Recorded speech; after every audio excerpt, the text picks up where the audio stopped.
Bentrok susulan antar dua kelompok pemuda ini kembali pecah. Sebelumnya, bentrok di Kota Tual sempat reda dan situasi kondusif. Akibat bentrokan susulan, setidaknya 33 orang alami luka. 2 diantaranya merupakan anggota polisi. Korban luka akibat terkena anak panah dan senapan angin. Polisi dan TNI disiagakan di lokasi bentrokan demi mencegah korban dan bentrokan susulan.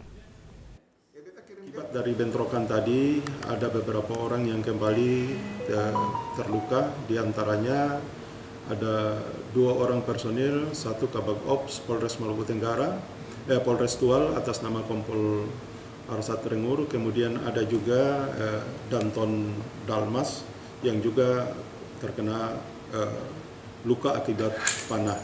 Kemudian untuk terkait dengan pengamanan, kemarin juga kita sudah geser pasukan yang dari Besar Brimob sebanyak 30 orang sudah masuk ke Kota Tual untuk membantu pengamanan. Kemudian hari ini dari pasukan dari